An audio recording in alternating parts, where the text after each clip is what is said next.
আজকে দেখেন, আপনার যদি কোনো একটা দল করা যদি অপরাধ হয়ে থাকে, তাহলে আপনার মানুষ তো কোনো রাজনীতির দিকে থাকবে না। আজকে আপনার এই যে বাগেরহাটের একটি ছেলে ছাত্রলীগ করে, বাগেরহাট জেলার, আপনার ও দীর্ঘ 11 মাস ধরে আপনার জেল কারাবন্দী।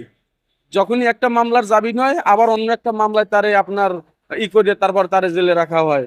কিন্তু তার তো একটা ফ্যামিলি আছে বাহিরে, তার তো একটা ছোট 9 বছরের একটা শিশু আছে, তার তো স্ত্রী আছে, তার তো মা আছে। কিন্তু একজন 9 বছরের বাচ্চা, আপনার মৃতদেহ আপনার নিচে কি রকমের পড়ে রয়েছে আপনারা দেখছেন, তার স্ত্রীর লাশটা উপরে জ্বলতেছে আপনারা দেখছেন। আপনার আসলে এই রকমের একটা কাজ আপনার কোন সময় করে? যদি উনি আত্মহত্যা করিয়ে থাকে, ওনার ফ্যামিলি ওই বাচ্চারে হয়তো ভরণ পোষণ খাওয়ান দিতে পারে না, এবং নিজে চলার মতন কোনো এরকম কোনো তার অ্যাবিলিটি নাই, এই কারণেই হয়তো উনি এই আত্মহত্যাটা করছে। বা যদি কেউ দুষ্কৃতী ভাবে যদি কেউ মারিয়েও থাকে, আসলে আমি কেউ মারছে এরকম আমি বলতে পারি না। ধরেন আমি ধরেই নিলাম উনি আসলে আত্মহত্যা করছে, কিন্তু কোন কষ্টে পড়লে একটা মানুষ এই রকমের সে আপনার পথ বাছছে নেয়?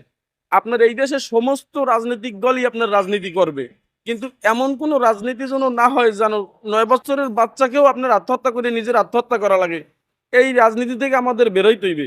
যদি ওই ছেলের ছাত্রলীগ করার যদি অপরাধ হয়ে থাকে, এখন তো মানুষ ছাত্র দল করে, এখন তো ছাত্র শিবির করে, তারাও তো একদিন এই রকমের অপরাধী হয়ে দাঁড়াইবে ওই কাঠগড়ায়।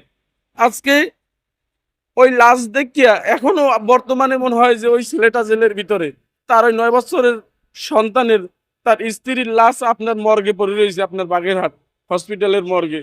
এখনো পর্যন্ত হয়তো জামিন হয় নাই।